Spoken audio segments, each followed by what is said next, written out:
ఇదే పద్మలత సమాధి.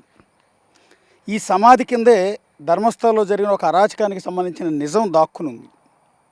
వాళ్ళ తండ్రే ఆ నిజాన్ని ఎప్పటికైనా బయట పెట్టడం కోసం తన కూతురి మృతదేహాన్ని ఈ విధంగా ఖననం చేశారు. సమాధిని చూస్తున్నారు కదా మీరు ఇక్కడ.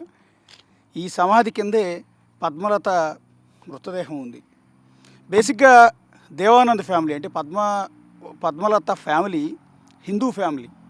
చనిపోయినప్పుడు సహజంగానే దహనం చేస్తారు, అంటే కాల్చివేయటం మనందరం కూడా తెలిసిందే.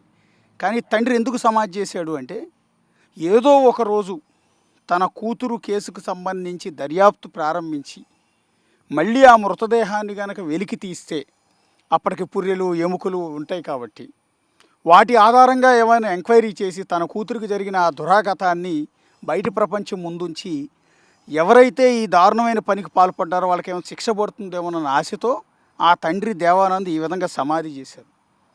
బహుశా నేను అనుకోవటం ఏంటంటే, ఒక తండ్రి ఒక న్యాయం కోసం ఈ విధంగా చేయటం అనేది ఇండియన్ హిస్టరీలో మొట్టమొదటి కేసు అయి ఉంటుంది. సో అంతటి అరాచకం ఇక్కడ జరిగింది. అది వింటుంటేనే చాలా బాధ అనిపించింది. అందుకని అడవిలో ఇలా నడుచుకుంటూ సమాధి దగ్గరికి వచ్చి మీకు చూపిస్తూ ఉన్నాను. ఇక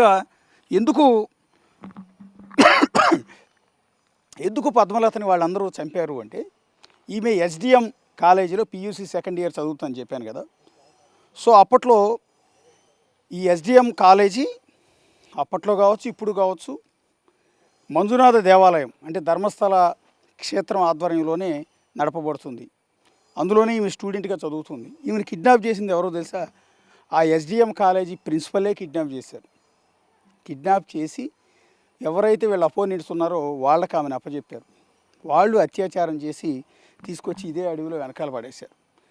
సో ఇంతకీ ఎందుకు కిడ్నాప్ చేసి ఈమెను అత్యాచారానికి పాల్పడాల్సి వచ్చింది అంటే, ఇక్కడ ఈమె తండ్రి దేవానంద్ లోకల్గా కమ్యూనిస్ట్ లీడర్. సో అప్పట్లో ఈ ధర్మస్థల క్షేత్ర నిర్వాహకులైన వీరేంద్ర హెగ్డే అండ్ ఫ్యామిలీకి వ్యతిరేకంగా కొన్ని యాక్టివిటీస్ చేసేవారు. అలా చేస్తున్నప్పుడు వాళ్ళకి మధ్య ల్యాండ్ డిస్ప్యూట్ అనేది కొంత ఉంది. ఎందుకంటే వీళ్ళ ఇంటి పక్క నుంచి ఉన్నదంతా కూడా మంజునాథేశ్వర ఆలయ ట్రస్ట్కి సంబంధించింది. అంటే వీరేంద్ర హెగ్డే ఫ్యామిలీకి సంబంధించిన ప్రాపర్టీస్ అన్నీ ఉంటాయి. ఎంటైర్ ధర్మస్థలంలో దాదాపు 90% వాళ్ళ కిందే ఉంటుంది. అందులో కొంత ల్యాండ్ వాళ్ళ దాంట్లో కలుపుకోవడానికి అడిగితే ఆయన ఒప్పుకోలేదు.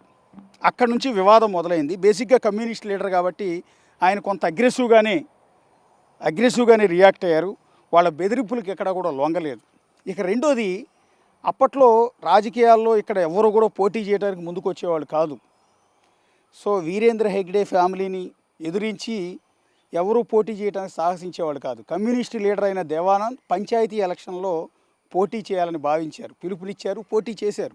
కానీ నువ్వు విత్డ్రా కావాలి, నువ్వు పోటీ చేయడానికి వీల్లేదని వాళ్ళు బెదిరించారు. బెదిరించినా కూడా ఆయన లొంగల. ఆల్రెడీ వారికి మధ్య ల్యాండ్ డిస్ప్యూట్ ఒకటి ఉంది. రెండోది, ఎన్నికల్లో పోటీ చేస్తే ఇక్కడ మనకు ఒక అపోనెంట్ టీం తయారవుతుందన్న ఉద్దేశంతో నీ కూతుర్ని చంపేస్తామని, నిన్ను చంపేస్తామని బెదిరింపు మెసేజ్లు కూడా అప్పట్లోనే వాళ్ళకి ఒక మనుషుల చేత పంపించారు. అయినా కూడా ఆయన లొంగల. కానీ ఇంతటి ఘాతుకానికి పాల్పడతారని మాత్రం ఆయన ఎక్స్పెక్ట్ చేయలే. సో చివరికి కూతురిని ఈ విధంగా సమాధిలో చూసుకోవాల్సిన పరిస్థితి వస్తుంది, కూతురి డెడ్ బాడీని అడవిలో చూసుకోవాల్సిన పరిస్థితి వస్తుందని ఆయన ఎక్కడా కూడా ఎక్స్పెక్ట్ చేసి ఉండడు. ఎక్కడా నేను పోరాటం చేస్తున్నాను కాబట్టి ఆ పోరాటంలో విజయం సాధిస్తాను అనుకున్నాడు తప్ప, కానీ ఇంత పెద్దవాళ్ళకి ఎదురెళ్తున్నాను, నా కూతురు ముక్కుపచ్చలారని జీవితం నాశనం అయిపోతుందని బహుశా దేవానంద్ ఆ రోజుల్లో ఎక్స్పెక్ట్ చేయలే.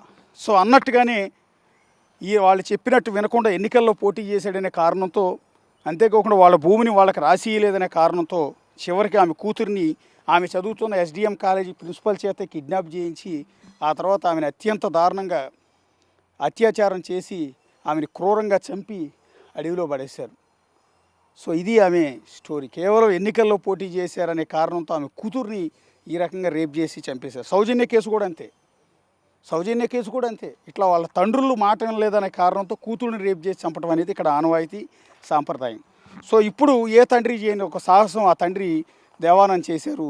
తన కూతుర్ని దహనం చేయకుండా ఈ విధంగా పూడ్చిపెట్టారు ఇదే సమాధిలో.